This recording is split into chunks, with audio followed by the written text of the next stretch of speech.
Então, ela vai entender que todo direito penal ele tem que ser de caráter residual, exatamente porque nós não vamos regular a vida cidadã por meio da aplicação do direito penal. Então, ali no artigo 5º, feita essa observação, eu quero dizer que direito penal ele não é uma ferramenta de segurança pública. A segurança pública ela já está pensada em outro dispositivo diferente. Então, nós temos ali, a partir dos artigos 142, 144, uma concepção de segurança pública muito interessante, porque como nós vamos, enfim, minimizar o direito penal, ter uma sociedade que se orienta pela noção de não violência, de respeito mútuo. A polícia ela vai ser pensada também como uma carreira absolutamente essencial ao Estado e estratégica. Então, a polícia é organizada, a segurança pública ela é organizada a partir de uma carreira que deve ser muito valorizada, ela é organizada em carreira. Pagamentos mediante subsídios, que é a mesma remuneração conferida a poderes, né? E, enfim, por quê? Porque a polícia ela vai ter que, numa sociedade como essas, ter que se conter ao máximo no uso da violência e se capacitar para ser uma polícia que trabalhe com inteligência, que trabalhe de maneira a atuar preventivamente, né? Uma sociedade que ela procura se livrar do estigma histórico da violência, de uma polícia que ataca as margens protegendo um centro. Há um crime, uma modalidade de crime que ela só se entende a partir de dentro das cadeias. Há muitos estudos mostrando que, enfim, essas organizações como o PCC, Comando Vermelho, eles iniciam numa perspectiva de luta por melhores condições e depois vão gerar ali um mecanismo de criminalidade que só se entende se houver alguém preso. Então, quando nós aumentamos as possibilidades de criminalização, nós, de alguma maneira, estamos alimentando uma organização criminosa que tem a cadeia como o seu centro de referência para toda a sua atuação. Em relação ao tráfico de entorpecentes, que é outra chaga que nós temos no momento, chamada como a segunda economia do país. O tráfico de entorpecentes, ele movimenta uma economia na atualidade surpreendente, com canais que vão internacionais, com rotas muito conhecidas, que saem da Espanha, enfim. E nós não vamos, certamente, enfrentar uma criminalidade desse porte com armas. Então, quando nós temos a situação de enfrentamento nas periferias das cidades, nos morros da cidade, cujos filhos foram vítimas de violência do Estado, há muitas situações. E a percepção, o que elas pediam, essas 70 mães do Brasil inteiro? Elas pediam que agentes do Estado que matassem adolescentes, eles fossem reconhecidos como terroristas e não fossem julgados pelo tribunal do júri, porque a percepção é de que o tribunal do júri, quando o réu é um policial, absolve.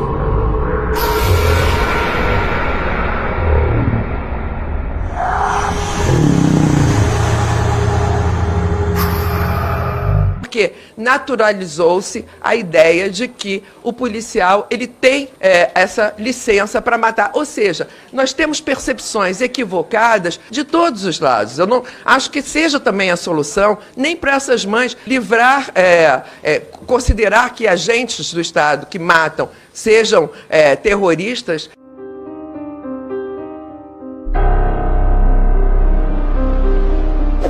Doutora, eu venho aqui para discordar um pouco da senhora, não desrespeitando Vossa Excelência de maneira alguma, mas o que a maioria do gabinete entende o que é atuar em loco, né? Fosse assim, seria muito mais fácil. O problema, eu vou começar aqui, ainda que a bala que mata um bandido parta do policial, a culpa sempre vai ser do bandido, que não deveria estar ali armado confrontando o Estado. E a senhora, jurista, assim como todos nós, a senhora falou que já veio mais de uma vez a essa comissão, mas eu duvido que com tantos policiais, com tantas pessoas especialistas de fato em segurança pública, fica um pouco mais difícil essa visão. Quando o criminoso, e a senhora conhece a teoria de Max Weber, do monopólio do uso da força legal, né? quando você tem alguém que confronta o Estado lato sensu, armado, o cidadão de bem, por conta de cocaína, de maconha, que em Amsterdã é legalizado, aquele lugar é uma porcaria, a libertinagem está tomando conta do lugar e há 70 anos de liberação de drogas eles vêm tentando, porque entrou na cultura, e eles vêm tentando regredir esse quadro. Aqui no Brasil, evidentemente, que nós não temos a cultura de investir somente em inteligência. Quando falamos em matar o bandido com o fuzil, falamos em matar o bandido com o fuzil. É um choque de ordem que o Brasil precisa. A utopia de que nós vamos investir em inteligência e vamos, mas sem ter uma tropa de choque para conter isso, eu atuo em loco. As áreas mais conflagradas que a senhora puder imaginar do Rio de Janeiro, assim como o Major Fabiano e Sargento Gurgel, o delegado Furtado, é a vitrine da violência do mundo. A senhora menciona sobre a Constituição e tem que ser respeitado, pois eu também tenho uma na minha cabeceira. No entanto, não é muito fora do contexto falar que a Constituição Cidadã, que ao meu ver é uma porcaria e deveria ser revista, tem que liberar ou discutir o tráfico de drogas, não o uso das drogas, quando o usuário criminoso, que o usuário é criminoso, o maconheiro é criminoso, o chincheiro é criminoso, e eles financiam o tráfico, que é daquela fagulha que nasce todo esse terrorismo que nós vivemos. E o policial militar, policial rodoviário, civil, e todos eles, todas as categorias, guardas municipais, oficiais de justiça, todos que estão hoje em campo sofrem esse risco, bem como um juiz que luta contra milícias, que é outro crime que tem que ser veementemente combatido. Não parece a senhora essa visão muito controversa de defender a Constituição em uma parte e na outra não? Então eu gostaria de perguntar à senhora o que a senhora vê. É muita obviedade, eu tenho que explicar. A senhora já deve ter ido aos Estados Unidos, e se a senhora, não sei a idade da senhora, mas deve ter mais de 50, se a senhora apontar o dedo na cara de um policial, se ele não jogar a senhora ao chão ou culminar com um tiro no rosto, não vai ser outra alternativa. Lá é um Estado mínimo mais forte. E aqui no Brasil, o que eu defendo, assim como todos nós, é um Estado mínimo mais forte que combata mesmo, ainda que tivermos que matar cada bandido com um tiro na cabeça para não ter erro, combatendo e defendendo o cidadão de bem. Eu pergunto se não parece óbvio que a única saída é o choque de ordem. Primeiro, parabenizar as duas policiais, duas deputadas que já falaram parte do que eu gostaria de falar. Com todo respeito à Procuradora Federal dos Direitos Humanos, eu não concordo com nada que a senhora falou, mas respeito, até porque eu acho que a senhora também não concorda com nada que eu falo. Mas descriminalizar a droga, eu entendi isso, porque a senhora falou que não se combate droga com arma, não se combate o tráfico com arma, combate com flor, então. Tráfico tem que ser combatido. Eu sou obrigado a usar um capacete, porque senão toma uma multa. Agora, a merda do viciado não pode punir, não pode, tem que aguentar ele usando essa porcaria e tratar dele se ele ficar doente ainda. Se ele cair numa droga mais pesada como o crack, a cocaína, eu tenho que com meus impostos pagar a internação dele e o diabo que o carrega. Então eu penso da seguinte maneira: tráfico de drogas, legalização não vai resolver em nada. O cigarro é legalizado. Lá na fronteira, contrabando, existe a corrupção, cooptam autoridades, né? Corrompem autoridades, crime de furto e roubo de veículos para serem usados no transporte do cigarro ilegal. Então, se a droga for legalizada, esse pessoal que trafica droga não vai procurar emprego na segunda-feira, tenha certeza disso. Primeiro que eles vão partir para outros crimes, graves contra a pessoa, sequestra, assalta banco e o diabo a quatro. Até bom que eles vêm pro confronto, aí dá para matar mais fácil. Só que legalização não vai resolver porcaria nenhuma. O cigarro é legalizado e o crime flui na fronteira, roubo, mete o revólver na cara do peão pra tomar o carro dele, pra poder usar no transporte de cigarro. Então a droga, eles vão dar um jeito de arrumar uma droga mais forte, eles vão dar um jeito de contrabandear essa droga, não vai resolver porcaria nenhuma. O que vai resolver é que o viciado tire o pé do chão. Tem que punir. O cara que usa a droga não tira carteira de habilitação, ele pode entupir o rabo de droga durante o curso dele inteiro na faculdade, hora de pegar o diploma, faz o exame, se tiver usado droga, não pega o diploma. Volta dali 6 meses, ou o cara entorta de uma vez ou vira gente. Ou entorta ou vira gente. Agora, taxar o policial também de terrorista, isso aí é um absurdo. Existem policiais bandidos? Claro, tem que ser tratado como bandido ou até pior. As leis ainda tem que punir com 30% a mais de pena. Isso aí eu acho que já é até previsto. Até porque é a mesma coisa de nós parlamentares aqui. O parlamentar que vinha aqui se corromper, pra mim ele tinha que ser enforcado em praça pública. Mas em todos os casos ele tem que ser punido severamente. Então meu pensamento é esse. Não concordo com nada que a senhora falou. Então quer dizer, criminalizar, aí dá força pro PCC. Então vamos liberar toda essa porcaria. Nós temos um grave problema na segurança pública, que são os teóricos acadêmicos, né?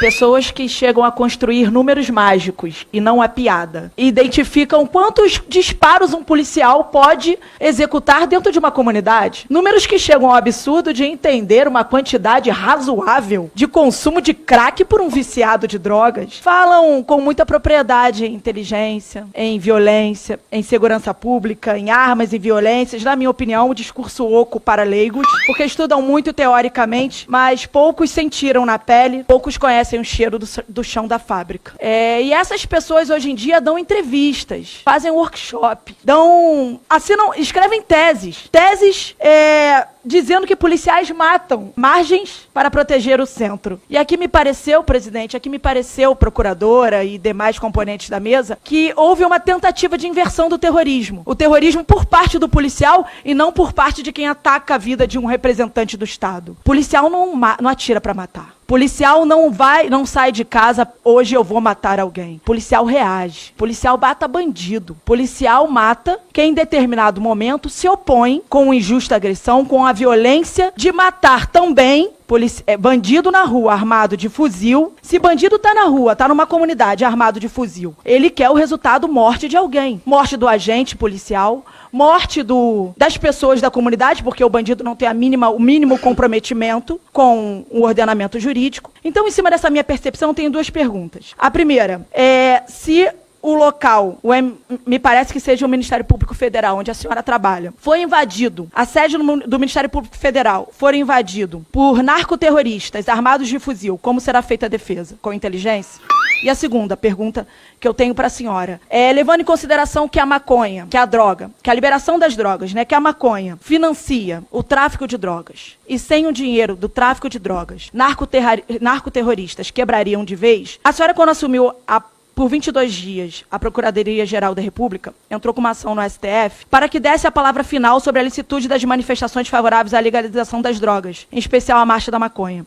Segundo o site conjur.com.br, para a senhora, defender a legalização da maconha é um exercício de liberdade de expressão. O fato de uma ideia, entre aspas, o fato de uma ideia ser considerada errada ou mesmo perniciosa pelas autoridades públicas de plantão não é fundamento bastante para justificar que a sua veiculação seja proibida. A liberdade de expressão não protege apenas as ideias aceitas pela maioria, mas também, sobretudo, aquelas tidas como absurdas e até perigosas. Trata-se, em suma, de um instituto contra-majoritário da minoria. Fecha aspas. Então, com base nesse pensamento, no pensamento de Vossa Excelência, seria legal, com base na dita liberdade de expressão, que o PCC, Comando Vermelho, Terceiro Comando, milícias ou outras entidades narcoterroristas possam, por exemplo, lançar propagandas vendendo seus produtos, fazerem marchas livremente na rua, defendendo extermínio de policiais e por aí vai?